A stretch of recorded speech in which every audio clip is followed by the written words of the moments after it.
As I said, many of the people come into your courts because they not only have a substance abuse problem, but they have a behavior problem. Drugs make people aggressive. They make people use bad judgments. They make people hang out with people they shouldn't be hanging out with that get them into trouble. In many cases, it's a family affair. There are many communities and where everyone in the family is using. Everybody in the family is using. There are family drug courts. I don't know if any of you have family drug courts in your communities. In one of the communities where I do some technical assistance, it's a very, very rural community in Tennessee. The people they make meth. I mean, that's just what they do. And their grandfathers and grandmothers and fathers were bootleggers. It's just what they do. It's been multiple generations of creating substances that people want, that are illegal and people use. And so it's not a big stepping out here is making meth or making being an illegal distiller. So it's in many cases it's so entrenched in communities and so entrenched in families that it's very hard to change those behaviors. I mentioned poor relationships. I don't think it's hard to understand why someone who has a severe trauma history, especially sexual abuse trauma history, would have trouble with intimacy. We also know that people, not only, if you've grown up in a home where there was domestic violence, where there was intimate partner violence, a mother and a father, or whoever the two caregivers are, both boys and girls growing up in those households have greater risk of, as adults, being in domestic violence relationships. Generally, the males are more likely to become perpetrators and the women are more likely to become victims. So if someone has grown up in a home where parents are fighting, they're at risk for being in that kind of relationship as an adult as well. So it is one of those risk factors that you can learn about. You can know, what was it like in your household? People think it's very normal for people to hit each other a lot. Okay, that is not uncommon, again, in some families and in some neighborhoods and some cultures. So that's something that you can find out about, and that certainly puts people at risk for replicating those relationships as well. It's hard to parent when you're angry. I mean, anybody who's a parent in here, you know, there's nothing like, you never thought sleep could be so valuable, okay, until you've had children, and it just exacerbates, you know, the problems raising children, when you have a short fuse, when you have a lack of patience, etc. And so not just in intimate partner relationships, but in parenting as well. Many of the, and this is something which I know a number of you see in your programs and in your courts, sometimes it's hard to tell whether or not someone has a drug problem or a mental health problem. And I think that that's something which more and more communities are, as I said, this one document that I mentioned at the very beginning about co-occurring courts, if someone does have both a mental health and a drug problem who is in your court, drug court or not, there are different ways to help them succeed that may be a little bit outside of your drug court protocols. And as I said, NADCP, I know, has been doing a lot of technical assistance around this. A lot of symptoms of drug use are very similar to symptoms of mental illness. Very, very common for people who have trauma histories to have a co-occurring or comorbid, depending on your perspective, problem with severe depression. Very, very common co-occurring severe depression and PTSD in both men and women. Okay, so that's something that is, if someone has a trauma history or if someone has depression, it's worthwhile really trying to investigate about their trauma histories. Just as an example, after the Oklahoma City bombing, 25% of the people in the community had tested for severe depression, and before that it was only about 12%. So it almost doubled. And then we talk about that community trauma. I mean, that was it was a very horrific experience, and a lot of people died. So I think a lot of the symptoms cross over between mental health and substance abuse, and we may be missing the mental health piece sometimes. Some of the signs and symptoms to look for, and we talked about some of these, that may be symptoms or red flags that someone in your program may be having difficulty, especially if they're getting clean for the first time, their traumatic experiences, they may be reliving some of those experiences. Missing appointments. Okay, we talked about that earlier. There's also very commonly people who have trauma histories disassociate, meaning they sort of don't seem to be here, spacing out, if you will. People who are easily startled, people who are, they don't want people to be close to them, like to keep their back to the door, don't like to be touched. Some people are touchers. I don't know if any of you are that, like huggers and touchers. Not everybody likes to be touched. Even people without trauma histories. Officer Tully talked about the hypervigilance. Robert and Officer Tully both talked about having trouble sleeping. Just as a very short story. About 2 years ago, I was touring a juvenile detention facility in not in California, in another state, and walked in. The kids were down at school. It was during the day, and walked into one of the units, and a number of the mattresses were not in the rooms. They were pulled outside and were sitting outside the door, out of some of the rooms, bedrooms' doors. And I just observed that. I asked the person showing us around, why were the mattresses out there? And she just kind of said, well, so many of our kids were raped in their beds. And so bedtime is a really hard time for them. And so we found that if we just let them sleep out in the common room, there's no problem sleeping.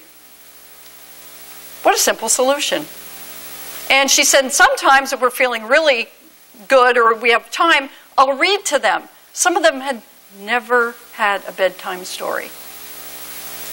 So it's a simple solution.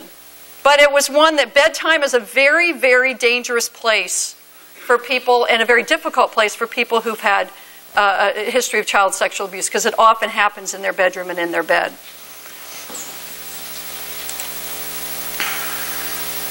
So just as wrapping up, thinking about the behaviors that we're seeing, the missing appointments, not going to treatment, late to court, not being able to hold down a job, getting into arguments, some of those behaviors have been very successful coping mechanisms for people who have had a trauma history. Okay, they may indeed be maladaptive for the expectations of programs or of holding down a job, but they, for many, have been a survival. One of the most annoying I hear from people who work in treatment courts, and especially from judges, they hate to be lied to. People with trauma histories lie a lot because it gets you to the next day. Okay, and unlearning lying is something which we want them to be truthful, or they'll say whatever they think you want to hear. Yeah, I went to treatment. Why are you lying about that? I know you didn't go to treatment. It's right here. Because they think that's what you do want to hear that, but you want it to be truthful. So it's not this notion of lying to be bad. It's coping. Saying what you think the person wants to hear. Saying, sure, people screen, have a bad drug screen. Did you use? No. Well, of course, they know that's what you want to hear, even though the evidence is right there that they were using. And I know that's one of those mysteries. They know you know, but they continue to say they deny that they use drugs. But lying works. Did you do your homework? Yes. Okay. Did you go to school today? Yes. So it becomes habitual, and it becomes a way of surviving for people who have really dysfunctional lives. Any questions up to this point? No? Really? Any observations or comments that anybody wants to make? Yes, sir. I just want to talk about, in the 16 years I worked in the drug court, I cannot tell you, I cannot count how many times I've been in court. And I understand the problem. I try to ignore it. It's especially about the drug test track when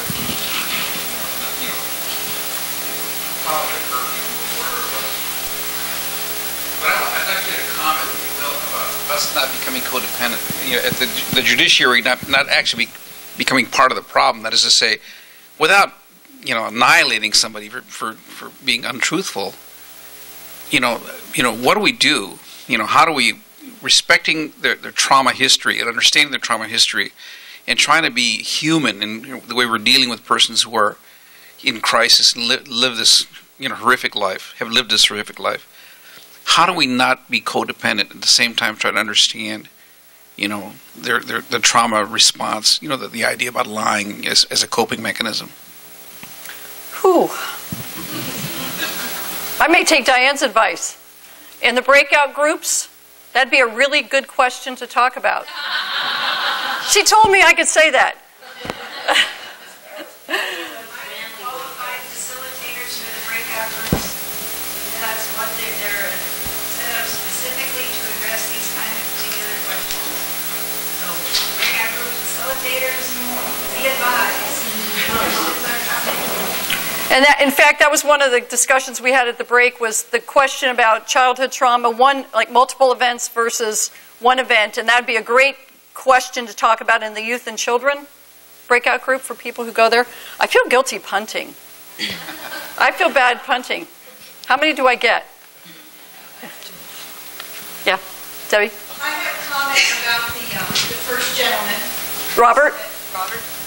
Who was taking medication and said that he became dependent, addicted with his medication. And sometimes I feel like, just like the criminal justice system has tried to punish their way out of addiction, the mental health system sometimes tries to medicate the way out of mental health. And we've gotten to a point where we hardly even do talk therapy anymore. It is a medication should fix this. And if it doesn't, well, we'll try this with that. And if that doesn't work, then you increase the dose. And I think we create some of our own problems, with this mental health diagnosis, because it seems to me, with the traumatic events that have been exposed to us here, that the reactions from people are pretty darn normal and not a disorder at all. But they are a normal or natural reaction to very horrible events. And I just wondered if you had any comment on that. Well, one thing I probably neglected, a point I neglected to make, is that people who have an underlying mental illness, without trauma or with trauma, an underlying mental illness, are more at risk for developing say PTSD than someone who has no mental health problems to start with. So for many people, the mental health problems come first. And we know that people with mental illness are at much greater risk of victimization than people without mental illness. Part of it is just where they live. Part of it is just the conditions under which they work or they go to school. I'm not going to defend the pharmaceutical industry. I think that part of the reason why medications are as readily available and used is they're less expensive and they have an immediate effect. It may be a temporary effect, and talk therapy is expensive, and I do think I think most providers would say that a combination of the two is the best approach, is using both pharmaceutical and more conventional psychotherapy, or specific groups, but a lot of states won't pay for that. And in fact, there's one state that we do some work with. They're not allowed to provide any mental health treatment at all to people in drug courts. None. The only thing they can do is prescribe medications because it's less mental health and more medical. They are literally prevented from providing mental health treatment, and that's by state law. So so they're going to only be getting medications. Okay, and the woman on the end. Yeah. As a drug court graduate, I lied a lot. That was a way of coping. That was a way of protecting myself from anybody hurting me or from anybody getting near to what I was feeling or what I was going through, because I didn't think anybody in the drug court system cared. You're a judge, okay, you're just going to sentence me, so why should I be respectful or be truthful? I've lied throughout my whole addiction, and it got me through, so why should I continue why should I change if you're not showing me that you're helping me? So Judge Flores here was my judge, and he gave me a challenge. I've been challenged throughout my whole life, and this challenge really helped me to become truthful. Why lie? Why hide in this circle that's not giving me anything? Once you become truthful, you feel relieved, but then again, putting the pieces together is hard, because that's all you know. Lying is way faster, and it gets you quicker to the place that you want to be. But then again, you need to remember, what did I say that one time? You know, you're going to have to keep an agenda to remember what it is that you said the time before. So it's easier. And one thing that I was told by a counselor was, I know you like to get your way, but you lie. So every time you catch yourself lying, you have to tell that person, wait, I'm lying. Let me backtrack to what I started telling you. So that became embarrassing. I'm in the middle of a conversation and you're talking to someone, and then all of a sudden, you know what, I'm lying. Hold on. Let me backtrack. So